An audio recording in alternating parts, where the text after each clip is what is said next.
Hello and welcome to Let's Talk About It. This is your host, Taylor, and it is Masturbation May. So pleasure for every single body. I hope that you are starting off your Masturbation May with a bang, a boom, a squirt, whatever it is. I hope that you are engaging in pleasure. And I'm very excited about today's conversation, very excited to share it with you all. I'm going to be talking with Christopher VanHall, who is an agnostic and non-binary minister. They are the author of Reborn Again, Crucifying Christendom and Resurrecting a Radical, the lead pastor of Greater Purpose Church, and the co-founding visionary behind the Greater Purpose Brewing Company in Santa Cruz, California, which is a brewery that donates 30 to 60% of its profits to charities like the Santa Cruz LGBT Diversity Center, Planned Parenthood, NAACP, and other social justice organizations. I, as y'all know, have not talked about religion a lot in a lot of these episodes, but the reason it is important today to talk about is because we're going to unpack purity culture, and we're going to talk about how religion plays a part in our relationship with our bodies. Because whether or not you are religious yourself or identify that way, religion has had a huge impact in our culture and how we feel about our bodies. So I'm really pumped about this entire conversation. It is a little bit outside my comfort zone, but I'm going in with open ears, an open heart, and an open mind to learn a little bit. And I hope that y'all are along with me on that. So let's talk about it.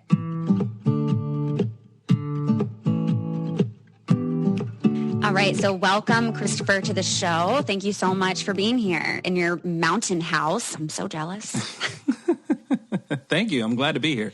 Yeah. Well, I was trying to think about this before you came on to record, and I think you're the first minister person I've ever had on the podcast. I'm honored. That's awesome. That's awesome. I'm excited about that. Yeah. That's a badge of honor for me. Yeah. I think, religion is such a perhaps controversial is the word I want to use, topic. One that's definitely a little bit outside of my comfort zone, but that's also kind of the point that I really enjoy about having a podcast like this is, having some of these uncomfortable conversations.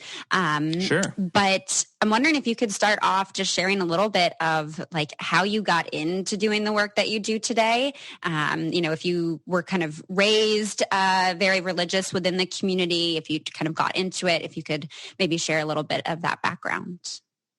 Yeah, I grew up in the Bible Belt, which is the funniest phrase to me ever, because if the South is the Bible Belt, America has its pants down, because it's just it's not a very wholesome place at times. But I grew up in the Bible Belt, and I came from the Baptist and Pentecostal traditions, and slowly, after studying Scripture through the course of my career, became much more progressive, and eventually found my way out to more of a blue state. So I live in Santa Cruz, California now, and have some work that I'm doing out here.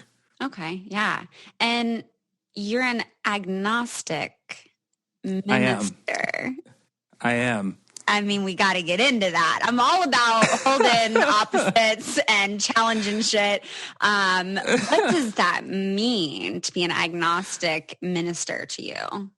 So I am a Christian ethically, but spiritually, I tell people I'm not sure because I'm not really credentialed enough to speak with any amount of certainty whether there is or is not something above this like tangible physical experience. But for me personally, I've seen no scientific evidence of anything spiritual, but I do find powerful moral teachings in the Scripture that I align with, specifically in the Gospels and the social justice oriented message of the Gospels, which is why I align as a Christian ethically, but spiritually I would say I'm agnostic, almost atheistic at times. And when you say spiritually, you say that you don't see any scientific proof of, this sense of spirituality. How? What about nature? So I think it depends on how you define spirit, right? Yeah. So when I said that formally, it's more about how like we in Western society define spirituality, which is this.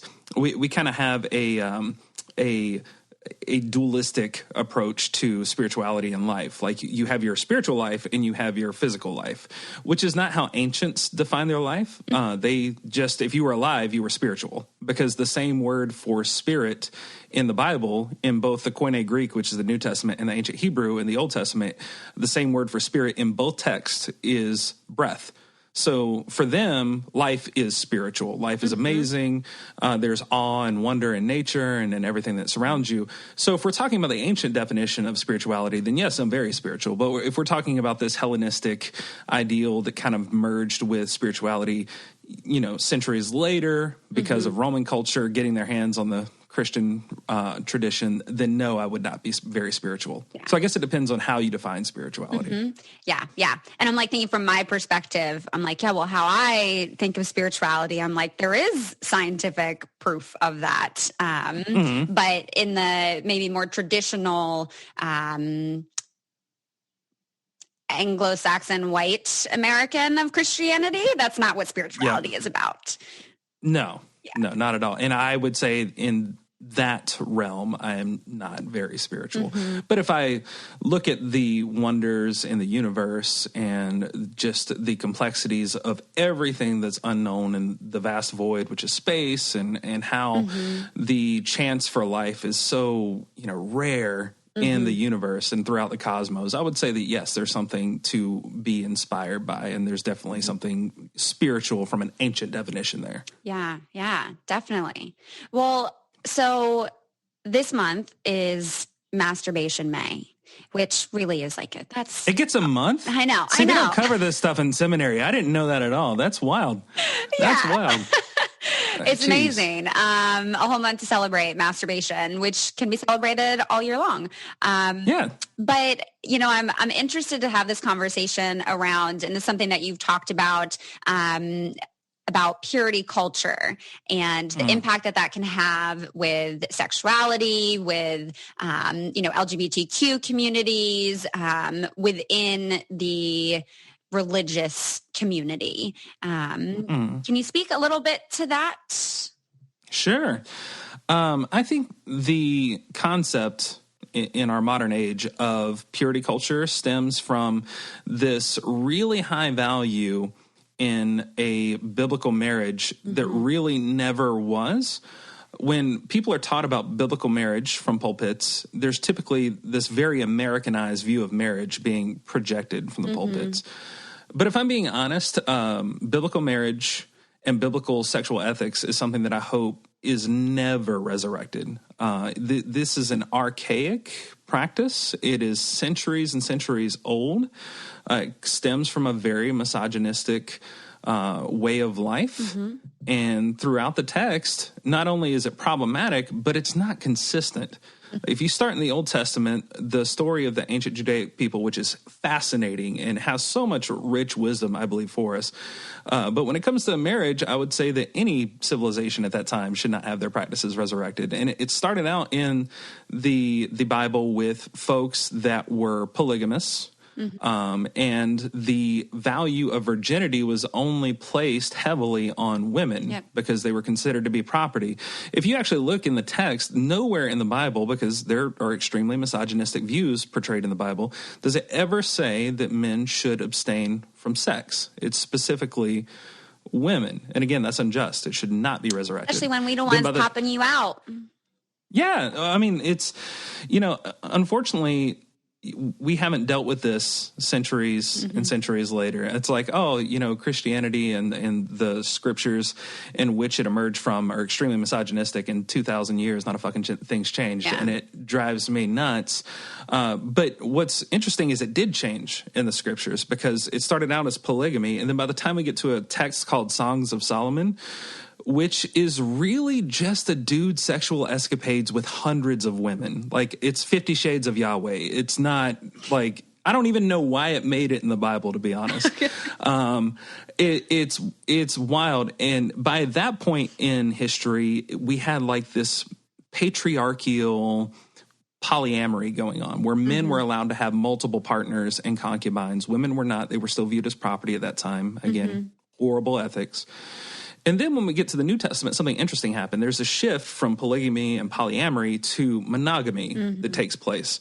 And some of the best scholars have concluded that this actually does not have roots in Judaic history, because they were all about polyamory and polygamy and having multiple partners specifically for men. But with monogamy, where we can see a root in that mindset is in Roman traditions and in Hellenistic societies. So Jesus was not a Christian. Christianity did not come about until hundreds of years after Jesus died. Jesus was a Jewish man. And by the time Rome got its hands and infused imperial values and nationalistic ideals into the text, they took their value of monogamous marriage and inserted it into the text, which is why there's such a contradiction between both testaments. So we've got a problem with marriage right off the bat. So if you're trying to portray this ideal of a biblical marriage from the pulpit, it's not really there. And if we're trying to nail down a specific sexual ethic throughout the scriptures, it's not there either. So what I think the church should do is shut the bedroom door. We've been talking about this way too long. And if sex is occurring between two consenting adults and it's respectful and it's about giving pleasure to each other so they can enjoy this life experience, more power to them, because the Bible, in my opinion, has far more to say about the condition people are sleeping in than who people are sleeping with. That's a mic drop right there. Yeah. It's on a stand. I can't. Yeah. All right. Going to take a short break right here to give you all a handy discount for starting off Masturbation May on the right foot. So if y'all have not heard me talk about them yet, Bellesa Boutique is one of my favorite sex toy stores at theboutique.co. It is the #1 sex rated toy store on Google. And I just want to help, get you in the mood a little bit. So not only do they have sex toys, but they also have basically the Netflix of porn under Bellesa Plus. So if you want some ethical porn, meaning, you know that the actors are taken care of, that they are having informed consent, that people are being treated fairly. Bellesa wants you to both enjoy yourself and also not feel guilty about watching porn that you don't know how people are being treated. So they're empowering you to choose what you want to pay for porn. No catch. So you literally pay whatever you want. You can pause or cancel with one click at any time. And Bellesa Plus offers 100% discreet billing. So guilt-free, just head on over to bellesaplus.co/Taylor. Choose what you want to pay and enjoy Bellesa's porn, erotica, and sex education, all guilt-free. Again, that's bellesaplus.co/Taylor and pay what you want for the Netflix of porn. There's a lot of shit that you just said that is so new for me and that I'm like, I have no idea because that's not my area. I've never gone into that at all. But it all makes sense as you say it and kind of just reinforces this intense frustration that I have felt around how we essentially use in our culture religion as a weapon to stigmatize sex and create all of this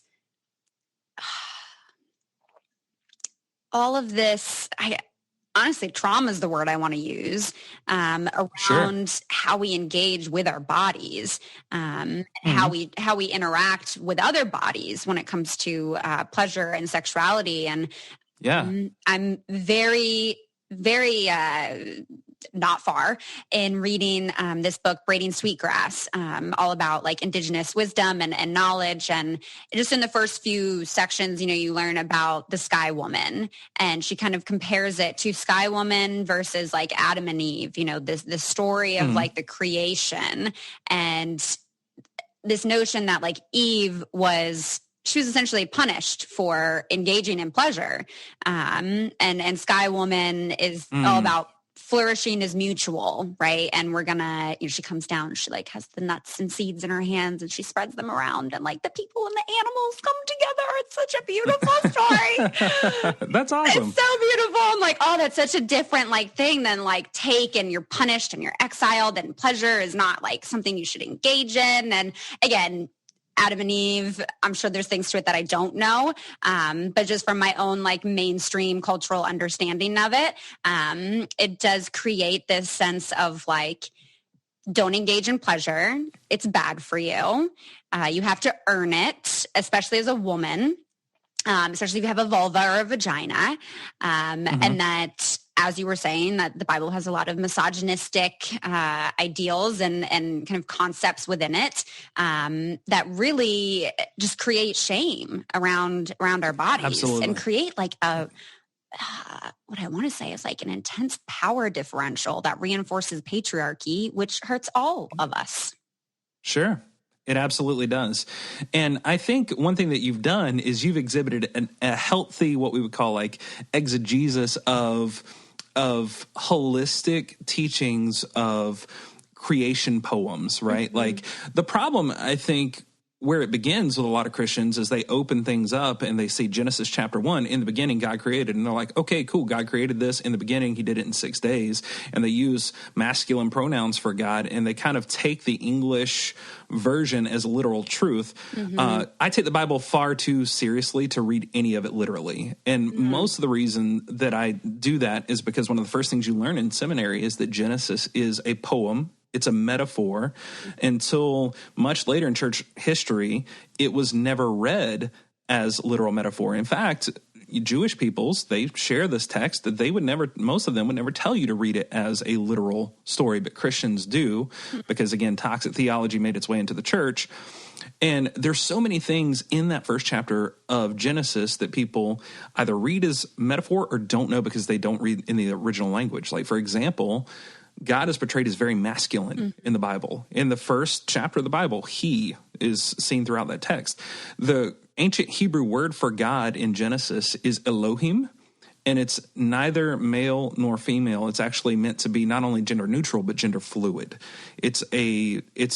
God is trans and masculine and feminine. God is all of us. That's what's meant to be portrayed in that term. So the first word we have for God is not masculine, which so many Christians don't know this, and it blows my mind.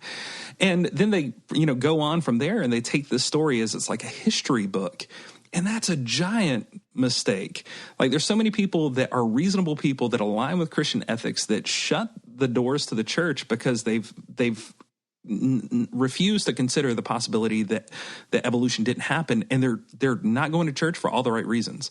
So, I mean, it's a metaphor. Just because it's not literally true doesn't mean that there isn't powerful truth in the text. You can find truth in any story, but taking the Bible as scientific fact, there's where a lot of the problems start. Because when you start looking at this binary situation where God made Adam and Eve and only Adam and Eve, that's where a lot of their toxic theology starts. And they start saying God only made these two to be together, and then they use that and they start oppressing LGBT people, and it just goes on from there. Ugh. It's nasty stuff. And it's why I stay in the church, because I feel like if we can redirect this narrative to talk about truths that they teach in seminary, and not just in progressive seminaries, but in conservative seminaries, they teach you this stuff.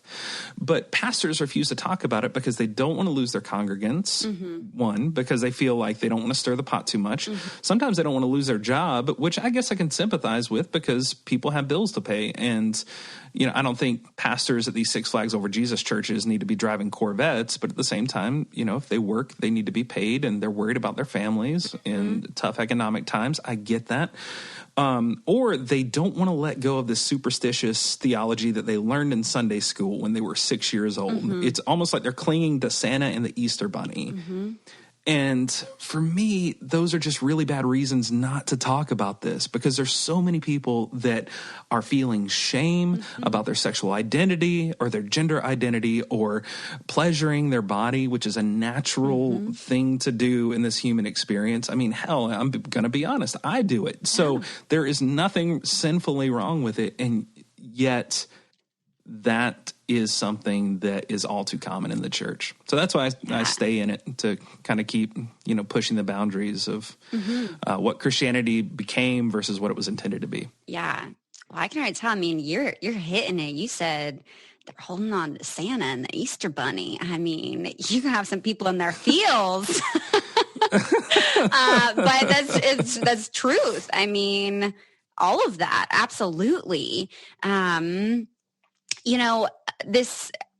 never knew this about the first word that we actually had for God. Is God or Jesus? It's God. God. Okay. So, first, God. Yeah. What was the word again? Elohim.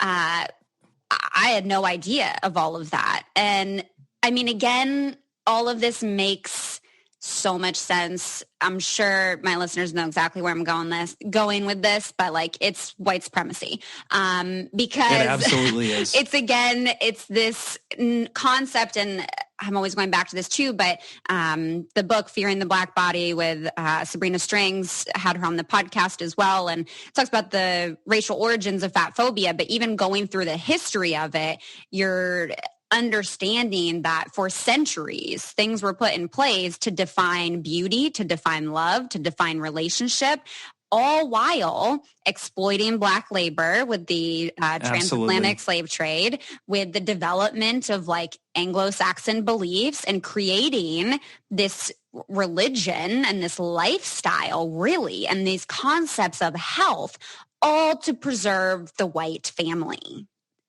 Absolutely. So white supremacy originated in the church, and I believe it's the church's, or it should be one of our number one responsibility, to participate in dismantling this monster that we created. For centuries, the church has been in the front row wearing a foam finger on the wrong side of history. We have been, not only projecting toxic values, the white church has benefited from those values, which is why they're constantly being projected. But the transatlantic slave trade, like you discussed, the concept of manifest destiny, which led to the genocide of Native peoples and the stealing of their land, that originated in the church. And the church loves to say that they've got these heroes of the faith like Martin Luther King and amazing leaders in the Christian tradition that did amazing work to undo that stuff. But when you take a step back and you take a macro view of it, who was responsible for creating the shit they were fighting against in the first place? It was the church. So for me, I celebrate Dr. King. Dr. King is worth celebrating, but the church gets absolutely no credit for that bullshit. The church needs to sit back and listen and be an active participant in dismantling white supremacy and patriarchy. I'm so happy you're here. I'm happy to be here. I talk about this all day. Yeah. I've got whiskey, and I'm talking about masturbation and theology. I'm good. Yes. Well, so, I mean, I'm wondering like what that was like for you growing up, absorbing these ideals, kind of doing your own unpacking of this to be where you're at today, of what messages you received about masturbation and how that relationship evolved to where you're at today. So I was always taught that, touching yourself, even thinking about it, was sinful.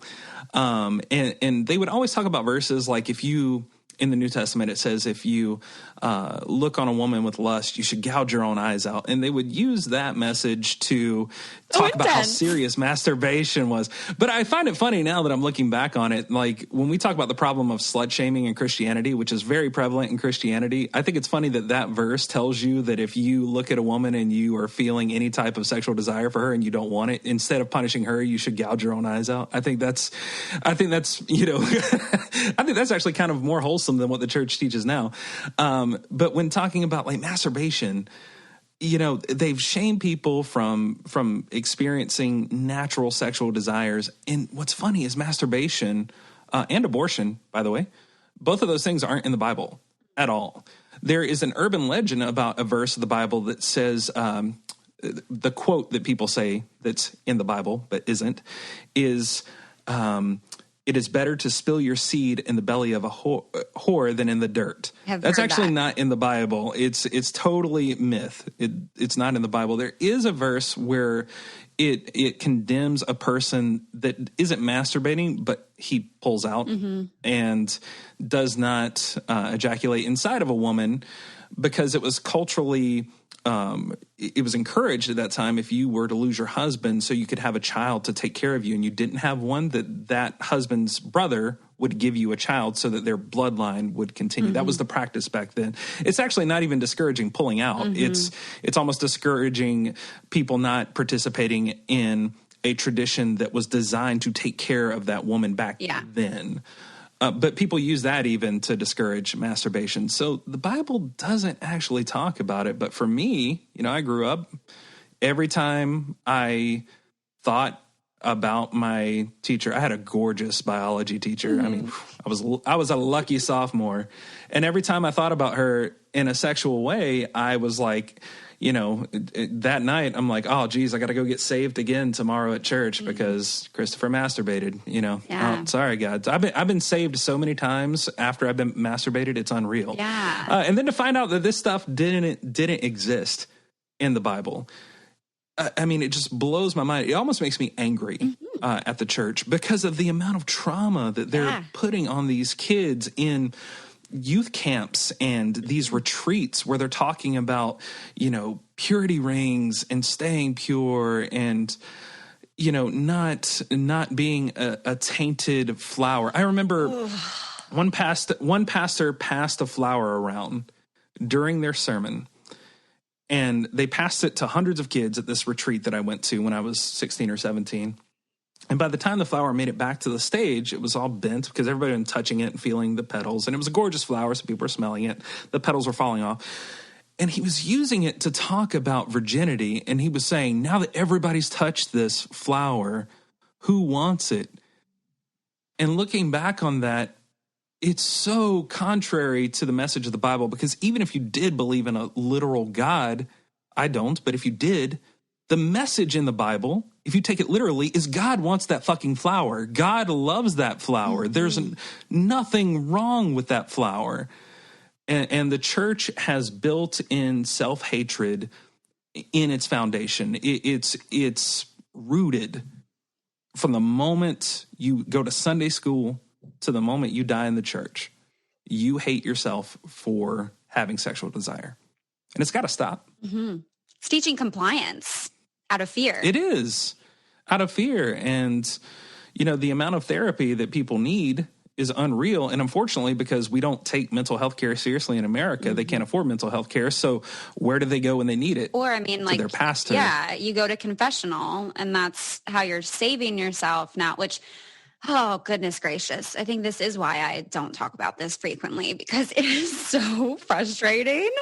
And I mean, just this concept of, this exercise, like I've heard of people doing this before, and it's fucked up on so many levels. But it's like, when I do hear that, you're right. It's like, I think, well, isn't like Jesus and God's actual message to like love everyone? Like then why wouldn't you love that flower still? And why wouldn't we look and see the beauty of that flower being able to experience connection or pleasure from all of those people, that there's a level of connectedness now that flower has had with several people as being a beautiful thing. Like that's just not, that's not a part of it.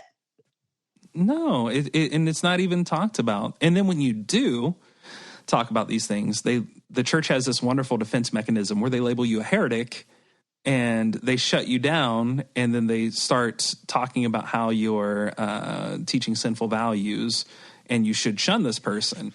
Part of the reason I moved to California is because we had a church plant that we started. We didn't take any money from our congregants at all, but our leadership would pool our resources together, and we would take 5 to 10% of our income, and we would create a really good family meal, show up at a park and give free food to people. And we would have worship in the park and things like that. But one of the things that set us apart from other churches in the Deep South is we were open and affirming LGBTQ. And there was a a support your Chick-fil-A day that was going on in the Deep South which by the way, it's really shitty chicken if you're from the Deep South. Like, we have so many better options than Chick-fil-A, but like the line was just, around blocks of Christians going to support Chick-fil-A because Chick-fil-A was outed for supporting anti-LGBT organizations with their corporate funds, not with their personal funds, which is problematic enough, but with corporate money. I was the only pastor in the entire region to show up to protest that. And I remember people threw their waffle fries at me that had not one, but like 3 Jesus fish on the back of their car. Like, they're throwing waffle fries at me and call me a heretic, which I'm Irish on both sides. And, it's a little known fact, I'm a little on the heavier side. If you're going to offend me, throwing fried potatoes at me is not the way to do it. Like, you're just helping me out. Those waffle fries, they are good. As much as I don't want to support Chick-fil-A, those waffle fries, they're good. Well, I didn't support them. They were free. They were thrown at me. True, there you go. You're not wanting to contribute to the food waste in this country. I appreciate that. So, but one of the things that happened the next week is our congregants were just gone. And we had like 60 people showing up with kids, 70 people showing up on a weekly basis. Wow. The local Christian radio station had heard that I was a participant and started putting out just on loop, do not go to this church. They're heretics. They're teaching the devil's work. Don't attend. And instantly it destroyed our church. And it's one of those things that's really frustrating. And one thing that we didn't really talk about, I'm sorry to dominate the conversation. I love talking about this stuff. One of the things that we didn't talk about was LGBT identity in the scriptures, because in English, the Bible does say that it's a sin to be a homosexual. That word didn't appear in English until the 1940s. Yeah. Before that, the word was, it was a new thing, and it came out of anti-LGBT theology that was starting to really get more traction in the church. Yeah. I mean, it'd been there for a while, but it was like kind of resurging, so they put it in there. There's 8 words in the original language of either ancient Hebrew or Koine Greek that is homosexual in English. They're different words. None of them mean a lesbian or a gay person or trans person or a bisexual person in context. It means rapist, pedophile, or greedy, like corporate billionaire greedy in context, which, America. So that's, all of those things, I think everybody of every faith could agree or should agree that these are sinful things. So this anti-LGBT theology stems from scriptures that never were. What is interesting is there is one verse, and it's the only verse in the Bible where a gay person is presented. It's in the Gospels, so it's the red letters. It's the important ones. I have no idea what any of that means, but I'm with you. They tend to value the Gospels more than any other text, which is anti-Semitic in nature, but they're like, the red letters are the important ones. So if you are an evangelical Christian... What is happening? Yeah, well, actually, so what's funny is Jesus was a, Palestinian man of color rabbi, and the church hates all of those identities right now as far as their behavior is concerned, at least the far right does. Their behavior, their money... all of that stuff. But they take verses and they twist them to match their narrative. It's very easy to cherry pick anything. You can do it with a little engine that could, and you can make it say whatever you wanted to condemn anybody. And there is this verse, though, where a centurion's servant, is what it says in English, comes to Jesus, or the centurion comes to Jesus about his servant, rather. And his servant is at home, and he's sick, and he's dying. And the centurion approaches Jesus and says, please come heal my servant. I love this person. The Greek word for servant is pais, and it means male lover. It does not mean servant. This is the only time where we see a gay person in Scripture being mentioned. Jesus goes to their house. Jesus heals the person of their dying ailment and never condemns their sexuality. If there was ever a time where it was going to be condemned in context, it would have been in that moment, and Jesus said nothing. And where Jesus says nothing, then the church should shut the hell up about it, in my opinion. Do we know how he healed this person? Because Jesus, is Jesus the Palestinian that we're discussing? would that have been that word that I'm already forgetting how to pronounce? That is like gender fluid or... From a scientific perspective, if Jesus didn't have a biological father, like the evangelicals claim, which I believe Mary was not a virgin, that's another thing of bad theology we can get into later, all that bad stuff. But if that was true, it's not. But if it was, then Jesus doesn't have the Y chromosome, which means Jesus can't be male. Yo. You spilling it all. Sorry, I just hit my mic. This stuff gets me so it gets me so worked up though, because I'm like, I try to balance. Granted, there are not a lot of very religious people in my life, and the ones that are like. I had my friend Morgan on a while ago. This would have been over a year ago. She was on the podcast and she kind of went through, this process where she found community in church. And she was, hoping to work her way up to being a pastor, did a missionary trip. And I was like, what are you doing? But she like really just got into it.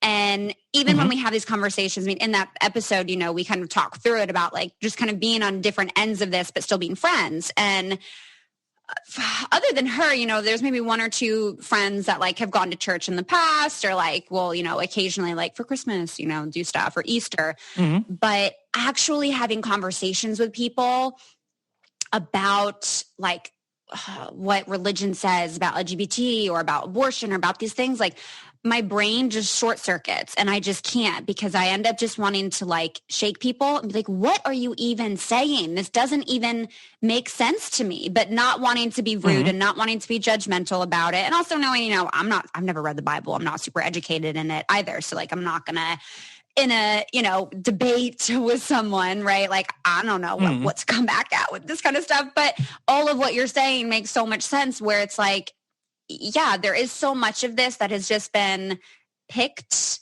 and taken and transformed in order to meet the systems and the concepts and the foundations of white supremacy. And this is where, like we say, pleasure is resistance, because when you allow yourself to actually engage in that pleasure, you're basically saying, fuck all of these things that are telling me right now that I don't deserve to, that it's bad or it's a sin for me to, or that I have to earn this, right? If I'm married, if I'm monogamous, if I'm cis, if I'm, all these things, if I'm having a baby, then it's okay. Like, you're fighting against all of that when you do engage in pleasure. And just hearing this of like, servant, you spilled it. I was not no servant.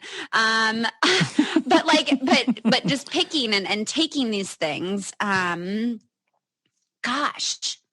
it makes me really wonder, on one hand, well, why, if these things are not actually rooted in scientific, or even if you're taking it as is, as truth even, then why is there such a hold to it? And in part, I think because what church today is that it's created community. It gives people a sense of understanding of what life is, and life can feel really, really fucking scary, right? And like, what are we supposed to do? How are we supposed to live?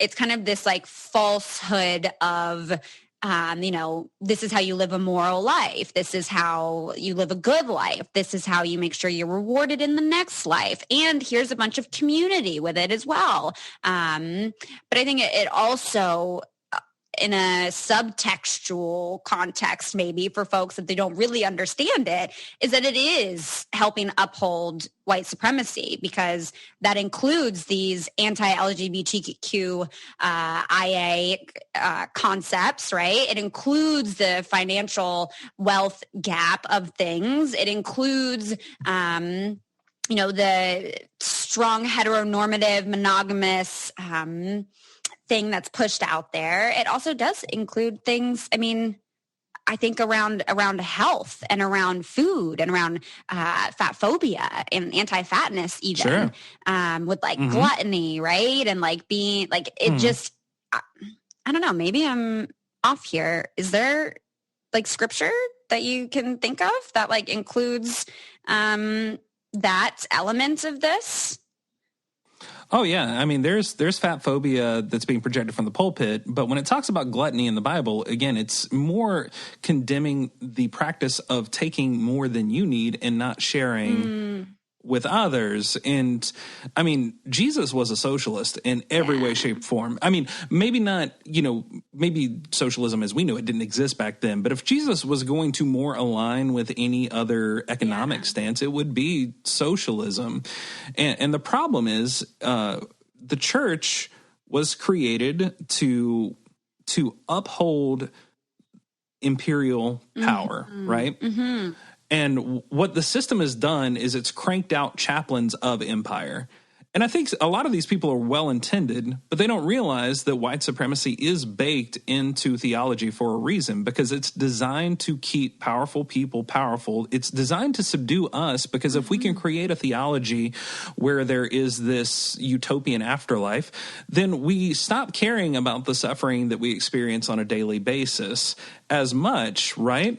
So what's interesting is, from a biblical perspective, Jesus was Jewish. Jesus did not believe in a heaven or a hell. Again, these are Hellenistic ideals from Rome that got injected into Christianity. And what was Rome but an ancient version of America, right? Like, Rome was trying to maintain power. Yeah. And the whole reason Rome chose Christianity to infiltrate and to use for its own advantage was because Christianity was growing. And rather than losing power, Rome just kind of shed its clothing and became something else. So it converted its temples. But a lot of the ideals that were there to promote empire and to nurture empire were infused with Christianity. So they put that in a blender, they pressed puree, and out popped the church.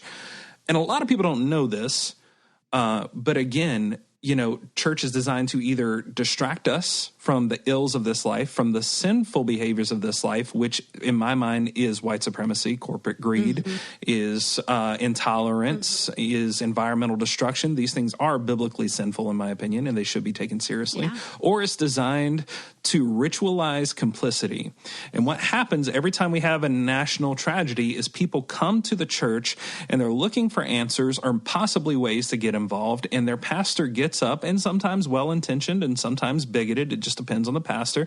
They spew this message of what heaven's going to look like, and immediately it subdues their congregants and puts them back in complacency. And that is part of the problem. It is the problem. Ritual complacency. Oh, that hits. Damn. Yeah, I mean, it in a way creates this sense of toxic positivity of like, we're going to pray for them.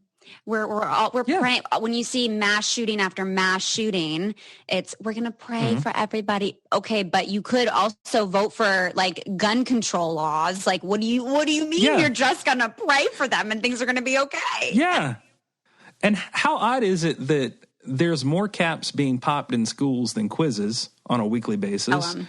And the church is, on the side of the NRA, but the Bible is so anti-weapon. Jesus was anti-weapon. Yet what the church is known for is being pro-abortion, not in the Bible, being anti-masturbation, not in the Bible, being anti-LGBT, not in the Bible, being pro-masculine theology and projecting a masculine image of God, not in the Bible, being pro-weapon, which is definitely not in the Bible. And yet, what does the church look like? If I were to ask anybody that doesn't attend a church, what do they value more than anything? They're going to say guns, restraining yourself sexually. They're going to say being anti-abortion. They're going to say voting Republican and being pro-capitalist. None of that bullshit was in the Bible. I don't know where the fuck it came from. I mean, I know where it came from. It came from white supremacy, like we were talking about. And it's hijacked my faith. And I think one of the most beneficial things that Christians can do, or people that just admire the Christian faith, maybe you're not a Christian, but maybe you're just tired of Christians using scripture to vote with toxic values in their mind, start talking about it. Start shutting down that racist uncle that uses the Bible to smack people over the face with their intolerance. Yeah. Start calling that bullshit out. And if you need information on how to do that, I mean, I'm not alone. I know it seems like I'm rare. The difference between me and some of these folks is I'm just more brash. But there are theologians that are much older than myself that have been doing the work. There's folks like Bart Ehrman. There's folks like Rob Bell. There's folks like Nadia Boltz-Weber. There's William Barber, the head pastor of the Poor People's Campaign. If you've never heard him speak, but such a powerful preacher on racial justice and social justice. Do the work, send them links, call them out, and cut them off if necessary, because sometimes consequences are all that's going to fix these people. But for me, I'm just, I'm tired of watching these scriptures that I admire, that I take far too seriously to read literally, being used to hurt people. Because in my mind, they were written to do just the opposite. Yeah, definitely. Yeah. I mean, I think even... I think I had like a basic religion course in undergrad, and it was like learning about all these religions, like majority, specifically Christianity, just seemed like it had started so many wars, like it had hurt so many people, that it was like, what good does this really do? I really couldn't find anything other than like create community and like trick you into thinking about this like fantasy life that helps you cope better with your day-to-day life and all of the uncertainty that's in it. And maybe that sounds a bit bitchy and mean, but that was kind of, I was like, okay, I guess this is like the draw. Now, institutional religion teaches some really lazy coping mechanisms for the struggles of life. And I think there's a reason for that. It's to keep you calm and complacent and things of that nature. I do think people need community. And I don't think you necessarily need to find that in the church. And that's kind of where our church spends our time focusing more on communal aspects and less about, spirituality, more about ethical teachings, moral teachings, and creating community. The downside is this is not exclusive to Christianity, because one of the things that I see that's very similar spiritually is this idea of positivity, right? Like that comes about with New Age spirituality, which is really just repackaged white supremacy too in yoga pants. I mean, it's cultural appropriation in yoga pants. It is. Yep, exactly. And they've taught that, if you just think the right way, then things are going to work out for you. And usually people that are teaching that are people of privilege that come from financially stable backgrounds. So I think one thing that we got to be very careful with the coming generation, I say with us young people, but I'm not young anymore. It's all right. Include yourself. No one's going to know. But I think for the next generation, one thing to be careful of is, don't just be worried about toxic theology. Be worried about those harmful ideals when they manifest themselves in other spiritual practices too, because white supremacy is sneaky like that. Oh, it is. And so just be very aware would be something to look out for. Well, so how do you then, like I'm wondering as a pastor, how do you go about creating a community of sex positivity within this space? Well, we have people in our church that are poly. We have people in our church that are monogamous. We have people in our church we have leaders in our church that are part of the LGBT community. I ordain weddings in the LGBT community. I affirm sex positivity in almost all of our teachings. One thing that for me, I think is important in churches is to shut down values that make their way into, that make that space unsafe. Yeah. We have a tendency in the church to say we want everybody to feel welcome. But the problem is when bigots are comfortable, then everyone's not safe. One of the most important values, if you're going to be an inclusive church, is to shut down values that are exclusive from the pulpit. And if that means losing them, then don't let the door hit them where the good Lord split them. But I think for us, speaking inclusion and shutting down exclusion is one of the most valuable things we do as a community. It self-regulates our congregants. We're not going to be a huge Six Flags Over Jesus church. Yeah. But I think most of our congregants feel safe, and that's what's important to me. Yeah. That is an important distinction there, too, because, I mean, you can't just make it an inclusive space without it actually feeling like a welcoming space for folks to actually be fully who they are. As you say, the Six Flags churches, there was a series, I'm totally blanking on the name of it right now, but on HBO. Did you watch this? You know what I'm talking about? It had, oh my goodness. It was basically, they were a family church. I didn't get to watch it yet. And you know what's funny is I forgot about it until you mentioned it. So now I have something to binge. Yeah. So The Righteous Gemstones. That's what it was. The Righteous Gemstones. Yeah. And I think, I mean, I part of me even wonders, you know, how like churches feel about things like that being put out there when it feels, granted, again, I'm very distant from church communities and all of that, but that feels like it's not very far off of a representation of what some of those really high up, you know, pastors with the Bentleys and whatever, what the lifestyle is, where like they might be preaching these things on one end, but then in their own life, they're, you know, engaging in all of this sin, when, again, because it is in alignment with white supremacy and with what is considered to be successful in our culture, I don't think they view it as a sin. I don't know. Which, you know, again, from the Gospels, from the texts that are centric to the life of Jesus, Jesus was the most anti-billionaire, you know, activist that ever lived. I mean, one of the things that got Jesus crucified was turning over the tables of money changers because it was being taxed and benefiting Roman Empire. And Jesus was also known for teaching things like sell all your possessions and give it to the poor. And the early church, for all intents and purposes, before Rome got its, you know, claws in it, was a communist community. They sold their possessions and they shared with each other to make sure they all had food, shelter, and, you know, basic human needs. Yet the Christian nation in our world looks nothing like that. So I feel like it's safe to say then that Jesus would vote for Bernie. Oh, absolutely. Bernie Sanders, one of the things that blew my mind was that on the right and even the mainline left church, that Bernie Sanders wasn't the top choice for people. I'm like, you know, the person that we value, that we worship, was an activist that was teaching socialistic values, that was brash and sometimes even a disruptor publicly of cultural normatives. And yet the person that I've seen that looks most like him ethically was not top of the list.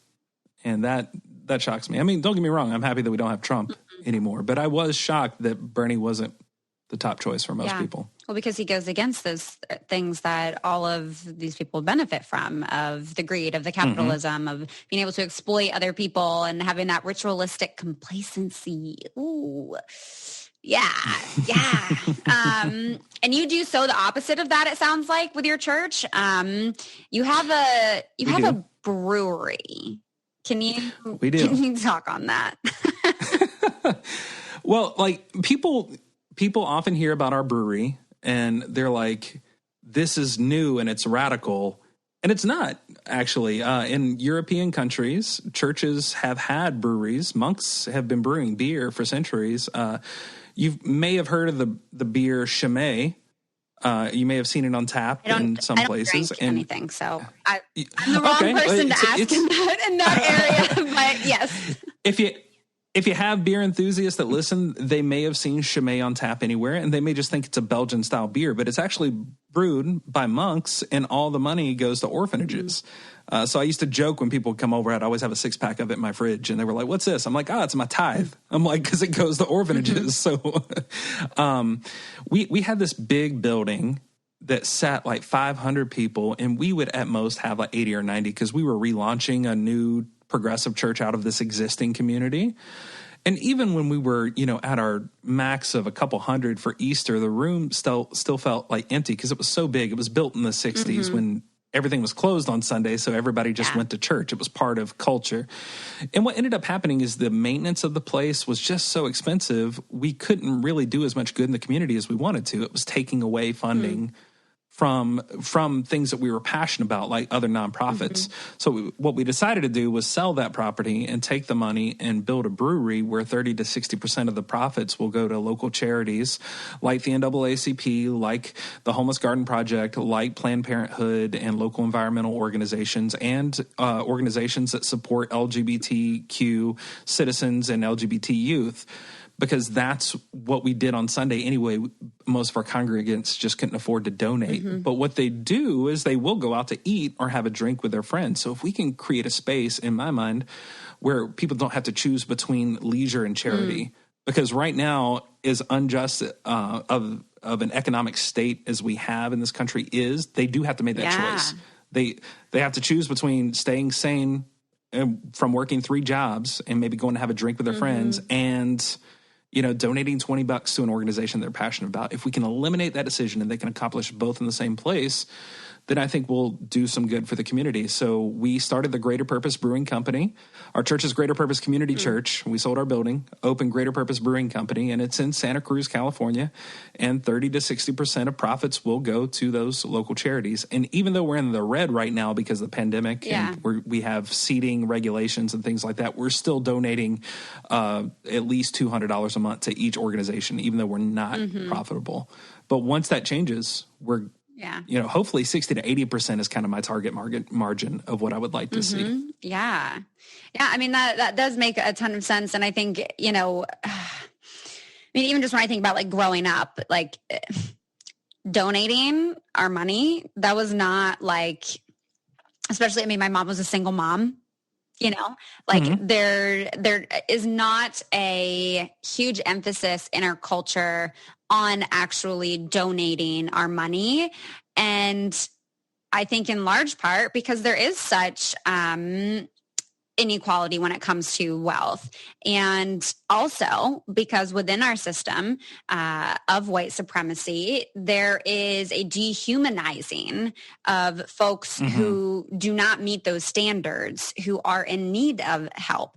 And in fact, oftentimes the people who are in need of help are being exploited, and the people who could be giving them that help and donating that money are benefiting from the fact that those people need help. So it's just so backwards, but I think so many people do, even working class folks have to, make that intentional thought of like, oh yeah, I should donate some of my money, even though I'm stressed about paying for this and paying for that and trying to have success for myself. Like, honestly, I think after summer 2020, there is more of an emphasis culturally for folks, I guess just maybe the white people who are now aware of racism, to have that thought. But it's really not I don't think it's that important for most people to donate and share that wealth and have that kind of just having the importance and the connection to donating, even just within your community. I mean, I look at the farmers market like that. Like that's me engaging with my community. But absolutely, we're so disconnected. It's so disconnected. And I think, one of the things that happens in church is there's this guilt trip that's being placed on people that are impoverished, that you should tithe and then God will bless you. And then people are so desperate to get out of poverty. They're like, take my money, even though it's going to cause my family to suffer more. Take this money, and they give it to the church, and then nothing happens. And then that certainly doesn't help with their mental state either, right? Like, so it's a really bad praxis. It's not an orthodoxy, but it is an orthopraxis in the church. And I think for me, one of the most important things that we did, even when we had a building, was eliminate tithing. Like, we would take donations for organizations on Sunday mornings, like Planned Parenthood, like the Diversity Center, like the NAACP and other nonprofits, but we gave 100% of it out. And we did that for 2 reasons. One, because if people want to give in excess, we want them to give to social justice initiatives because we believe that's biblically based. And we had other means of surviving as a church. We rented our facility out as a community center, so that's how we paid the bills. But as far as charity was concerned, we want people to donate to the causes that are doing the work. That was number 1. Number 2, the problem is that people that can really afford to give 10% of their income are rich people of privilege, usually. And if you look at the biggest, most successful churches in this country, they're usually funded by rich people of privilege. And the one thing that all of those churches have in common is they all teach the same theological filth of Republican Christianity and, this Republican MAGA Jesus, that most of them were Trump supporting and things like that, because that's what the pastor was expected to teach, because he was funded by people that had those ideals. So what I can do now that I don't take tithes and offerings, if you come in as a, MAGA style Christian, is I can say, well, if you don't like it, you can leave. Mm-hmm.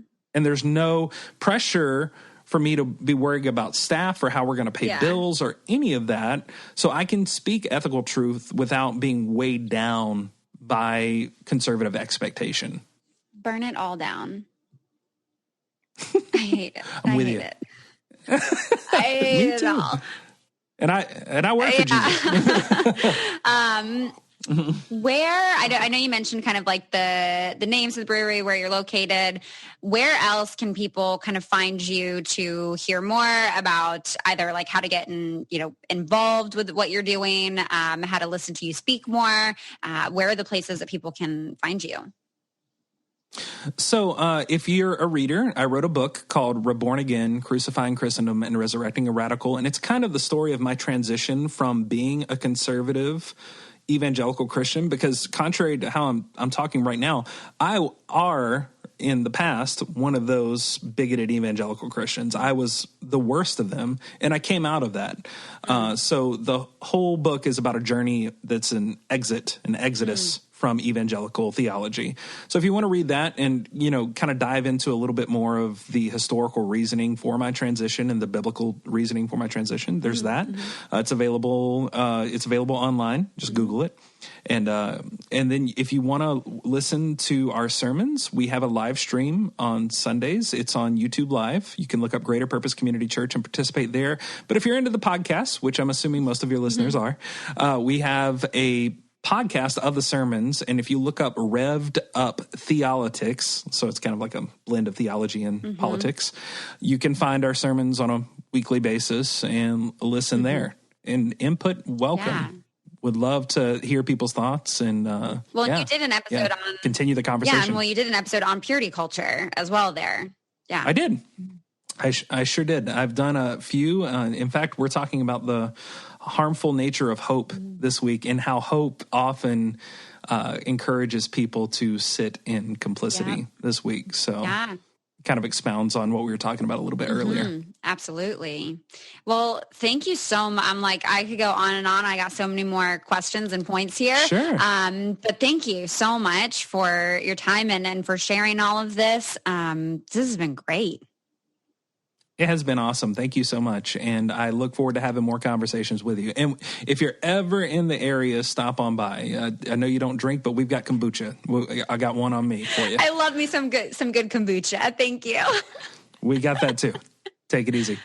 All right, that does it for today's episode. Thank you so much for making it all the way through and keeping your ears, your hearts, and your minds open.